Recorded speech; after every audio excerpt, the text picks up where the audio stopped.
मित्रों, हिंदू धर्म में पौराणिक काल से ही ऋषि महर्षियों का एक विशेष स्थान रहा है। ऐसा माना जाता है कि पौराणिक काल में ये ऋषि महर्षि ही समाज के पथ प्रदर्शक भी हुआ करते थे। आपने भी कई कथाएं पढ़ी होंगी जिसमें यह बताया गया है कि वे ऐसे ऐसे असंभव कार्य भी आसानी से कर देते थे जिन्हें कर पाना किसी साधारण मनुष्य के लिए मुमकिन नहीं था। ऐसे में आज के अधिकतर चोला ओढ़े संतों की उन सिद्ध पुरुषों से तुलना नहीं की जा सकती। मित्रों, इस कलयुग में कोई विरला ही सिद्ध पुरुष देखने को मिलता है जिसने आध्यात्म की उन सीढ़ियों को चढ़ लिया हो।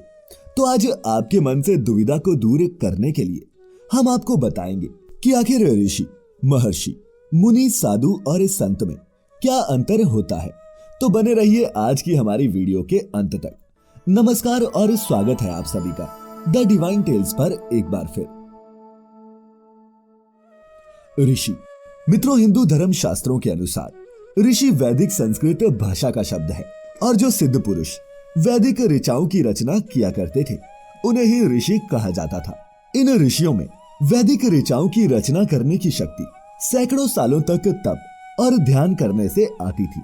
इसके अलावा ऋषियों की सबसे बड़ी पहचान ये होती थी कि उनमें क्रोध, लोभ, मोह, अहंकार और ईर्ष्या आदि नाम मात्र भी नहीं हुआ करती थी।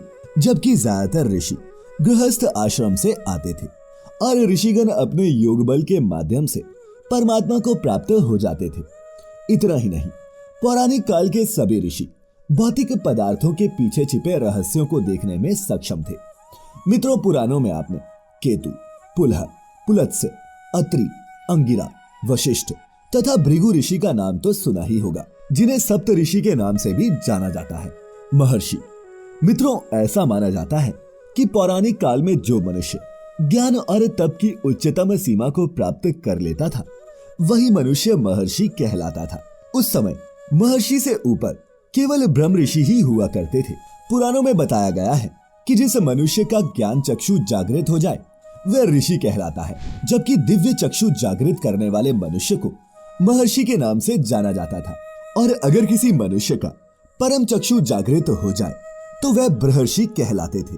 मित्रों, मैं आपको बता दूं कि ये तीन चक्षु आज यानी कलयुग के मनुष्य में भी पहले की तरह ही मौजूद हैं, परंतु आज उसके कर्मों के कारण किसी भी मनुष्य की ये तीन चक्षु जागृत नहीं हो पाते, या फिर यूं कहें कि वह अपने ज्ञान और तप से इन चीजों की चरम सीमा पर नहीं पहुंच पाते। लेकिन मित्रों, इसी कलयुग में महर्षि दयानंद सरस्वती भी हुए जिन्होंने मूल मंत्रों को समझा और उनकी व्याख्या की और उन्हें ही इस सृष्टि का अंतिम महर्षि माना गया है। पुराणों की माने तो महर्षि मोह माया से विरक्त होते हैं और अपने संपूर्ण जीवन को परमात्मा के लिए समर्पित कर देते हैं। मुनि, मित्रों, मुनि शब्द का शाब्दिक अर्थ होता है मौन, अर्थात मुनि ऐसे मनुष्यों को कहा जाता है जो बहुत कम बोलते हैं।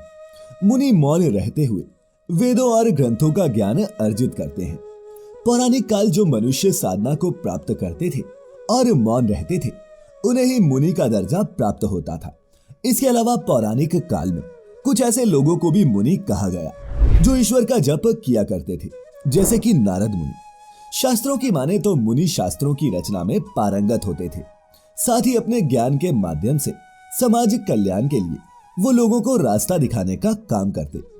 इनके अलावा पौराणिक काल में जो भी व्यक्ति मौन साधना के साथ साथ एक बार भोजन करता था और 28 गुणों से युक्त होता था वह व्यक्ति भी मुनि कहलाता था। साधु, संस्कृत में साधना करने वाले मनुष्यों को साधु कहा गया है। ऐसा व्यक्ति जो काम, क्रोध, लोभ, मोह, मद और मत्सर का त्याग कर दे उसे ही साधु कहा जा सकता है। ऐसा माना जाता है कि साधु होने के लिए किसी भी व्यक्ति का ज्ञानी होना जरूरी नहीं, क्योंकि साधना मूर्ख और ज्ञानी दोनों कर सकते हैं। पौराणिक काल में कई मनुष्य अन्य सिद्ध पुरुषों से अलग हटकर या फिर समाज के बीच रहकर ही किसी विशेष विषय की साधना किया करते थे और फिर ज्ञान अर्जित किया करते। इसके अलावा प्राचीन काल में अच्छे और बुरे व्यक्ति के बीच अंतर को समझाने के लिए भी साधु शब्द का इस्तेमाल किया जाता था, जिसका कारण ये है कि साधना से व्यक्ति सीधा, सरल और सकारात्मक सोच रखने वाला हो जाता है। साथ ही वह हमेशा अपने आसपास की लोगों की मदद करने के लिए आगे रहता है। संत, मित्रों, संत शब्द संस्कृत के शांत शब्द से बना है, अर्थात संत उस व्यक्ति को कहा जाता है जो स्वभाव में शांत होने के साथ साथ सत्य का आचरण करता हो और आत्मज्ञानी भी हो, जैसे कि संत तुलसीदास, संत रविदास, संत कबीरदास आदि। इसके अलावा हमारे धर्म शास्त्रों में बताया गया है कि ईश्वर के भक्त या फिर धर्म कर्मों में लीन रहने वाले व्यक्ति को भी संत माना जाता है। साथ ही जो व्यक्ति सांसारिक जीवन और आध्यात्म के बीच संतुलन बना लेता है उसे भी संत कहा जाता है, योगी। मित्रों, ये तो आप भी जानते हैं कि भगवान शिव का एक नाम आदि योगी भी है, और जो व्यक्ति भगवान शिव की तरह खुद को साधना में लीन कर लेता है वही योगी कहलाता है।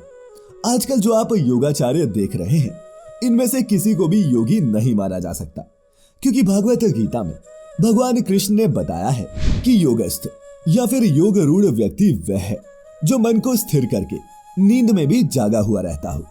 तो मित्रों, हम उम्मीद करते हैं कि आप ऋषि, महर्षि, मुनि, साधु और संत सबके बीच का अंतर समझ गए होंगे, और साथ ही ये भी कि आज के युग अर्थात कलयुग में इंसान इनमें से कोई भी उपाधि धारण करने में सक्षम नहीं है।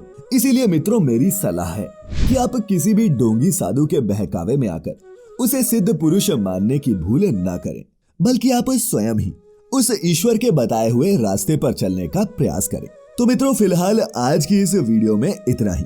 आपको आज की हमारी ये प्रस्तुति कैसी लगी नीचे कमेंट करके जरूर बताएं, और अच्छी लगी हो तो इसे लाइक करने के साथ साथ अपने मित्रों, रिश्तेदारों के साथ शेयर अवश्य करें।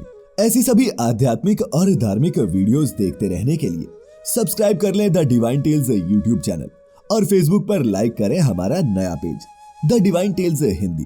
तो अब इजाजत दें, आपका बहुत बहुत शुक्रिया।